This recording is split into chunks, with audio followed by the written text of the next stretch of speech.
আসসালামু আলাইকুম সম্মানিত সুধী। অনেক ইয়াং জেনারেশন আছেন আমাদের কাছে বলেন, ভাইজান হরমোনের লেভেলটা একেবারে কমে গেছে, হরমোনটা বাড়াতে চাই, হরমোন বৃদ্ধির ওষুধ কি, কোন ওষুধটা গ্রহণ করলে হরমোনটা বাড়ানো যাবে, এমন প্রশ্ন করে থাকেন আমাদের কাছে। মূলত আপনাদের প্রত্যেককে আলাদা আলাদা করে মেসেজ দিয়ে বলা সম্ভব না, বিধায় ভিডিওতে আলোচনা করা। আজকের এই ভিডিওতে কয়েকটি মেডিসিনের নাম শেয়ার করবো ইনশাআল্লাহ। আয়ুর্বেদিক চিকিৎসা মোতাবেক আমরা যারা হেকিমি চিকিৎসক আছি, হেকিমি ঔষধের কিছু তথ্য শেয়ার করব, যে ঔষধগুলো নিয়মিতভাবে সেবন করলে টেস্টোস্টেরন হরমোনটাকে বাড়ানো যায়, ইমপ্রুভ করা যায়। যাদের লেভেলটা কমে গেছে কিভাবে আপনারা ওষুধটা গ্রহণ করবেন, বিস্তারিত সকল তথ্য নিয়ে আলোচনা করব আজকের এই ভিডিওতে। দেখুন, হরমোন কমে যাওয়া একটি সমস্যা, আর পুরুষ বন্ধ্যত্ব হওয়া এটি আর একটি সমস্যা। অনেক পুরুষের দেখবেন হরমোনটা ইনব্যালেন্স হয়ে গেছে, কিন্তু তিনি বন্ধ্যত্ব না, তার বাচ্চা আছে। আবার অনেকে আছে হরমোনটা ইনব্যালেন্স প্লাস শুক্রাণুর উপস্থিতি কম, বন্ধ্যত্বজনিত সমস্যা ভোগ করে আসছেন, এটা আর একটি সমস্যা। এখন এই দুটি সমস্যার উপরেই মেডিসিন সাজেস্ট করব। নাম্বার 1, ট্যাবলেট ইনিসপাম। সকালে 2টি ট্যাবলেট, রাতে 2টি ট্যাবলেট খাবার পর কন্টিনিউ গ্রহণ করবেন। কতদিন গ্রহণ করবেন ভিডিওর শেষে বলে দিব। যাদের হরমোনটা ইনব্যালেন্স হয়ে গেছে এদের জন্য ওষুধগুলি।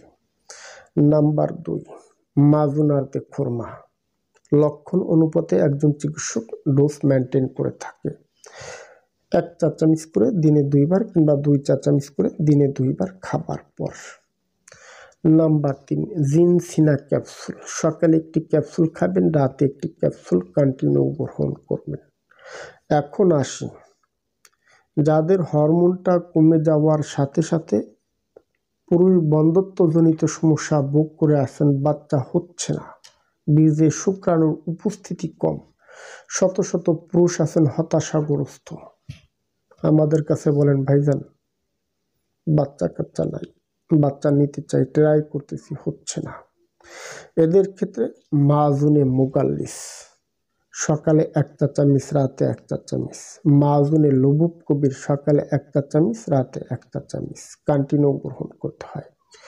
নিয়মিতভাবে 3 থেকে 6 মাস এই ওষুধগুলি ট্রাই করলে হরমোনটা বুস্ট করে, বীর্যের শুক্রাণুর উপস্থিতি বাড়ে। আল্লাহ পাক চাইলে ওই ব্যক্তি বাচ্চার জন্মদানে সক্ষমতা রাখেন, কিন্তু ওষুধটা নিয়মিতভাবে 3 মাস 6 মাস গ্রহণ করতে হবে। সর্বশেষ বলি, একটি মেসেজ দিয়ে আপনাদের আলোচনাটা শুনবেন। দেখুন, আমার একজন রোগী থাকে সিঙ্গাপুরে, অনেক দিন বাচ্চা কাচ্চা হয় না। হঠাৎ করে একদিন আমার আলোচনা শুনলেন ইউটিউবে, নক করে বলেন, ভাইজান আমার এই জাতীয় সমস্যাগুলি আছে, দীর্ঘদিন বাচ্চা নেওয়ার ট্রাই করতেছি, বাচ্চা নাই। রোগীটার কথা আমি 3 মাস ওষুধ গ্রহণ করলাম, তাতে প্রায় 30,000 টাকার উপরে তার খরচ ওষুধ বাবদ। হঠাৎ একদিন আমাকে প্রশ্ন করলেন, ভাইজান আমি তো এখন সিঙ্গাপুরে চলে আসছি, আল্লাহ পাকের রহমত, আল্লাহ পাক আমার স্ত্রীর গর্ভে একটা মেয়ে দিছে, মেয়ের বয়স আজকে 1 মাস। আমি শুনে খুব হ্যাপি। এরকম অনেক পুরুষ আছেন বন্ধ্যত্ব সমস্যা, যারা চিকিৎসা নিয়ে ওষুধ গ্রহণ করেন।